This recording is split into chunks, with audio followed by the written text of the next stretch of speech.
শোন, ক্লাসটা কেমন যেন বোরিং, তাই না? চুপ কর।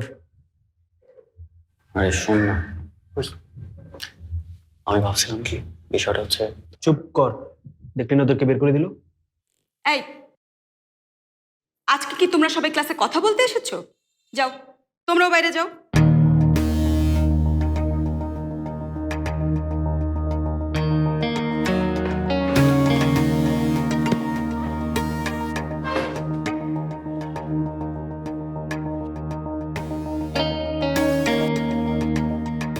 আমি লাইব্রেরিতে বসবো, তুই নাহিয়ানকে নিয়ে শপিং এ যা।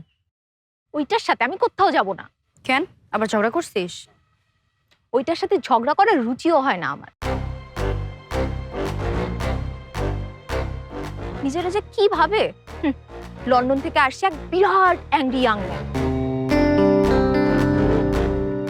এসব ছেলেদেরকে না পাত্তা দেওয়া উচিত না। আরে আজীব একটা ছেলে ভাই, ঘরে বাইরে সব জায়গায় সে ঝামেলা পাকানোতে ওস্তাদ। আমি না বুঝি না মানুষ কেন এমন হয়। নাহিয়ান আমার কাজিন না হলে না।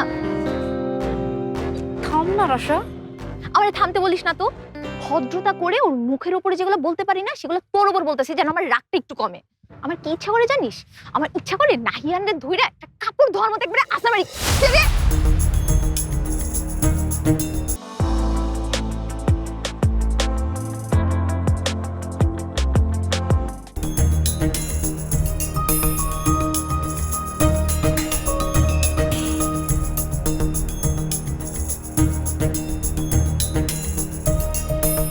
আশা, তোর জন্য আমার মন থেকে আজকে সম্মানটুকু বেড়ে গেল রে।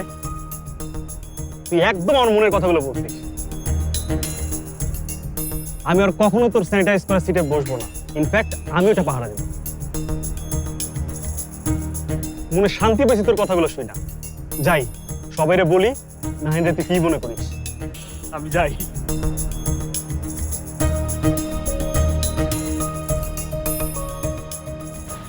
রাশা, আমার মনে হয় কি জানিস, নাহিয়ান এবার তোকে রাগ করে মেয়েটিরে বসবে। না না, আমি তো কাউকে মারি না, আমি তো ভালো হয়ে গেছি। একবারে তো আর মানুষ বদলায় না, তাই না রাশা?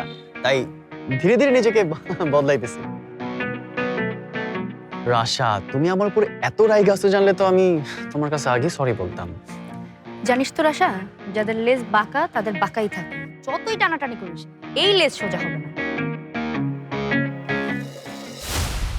কি চলতেছে তোদের মধ্যে?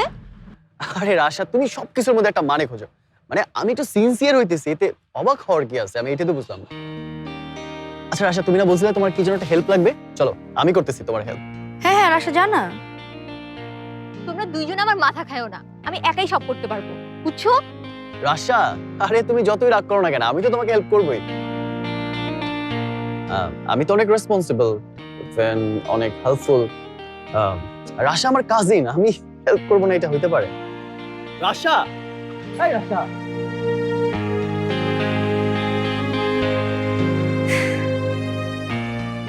আমারও তো ইচ্ছে করে তোদের সাথে যাই, আনন্দ করি, কিন্তু তোদের মতো আমার জীবন এত সহজ না রে দোস্ত।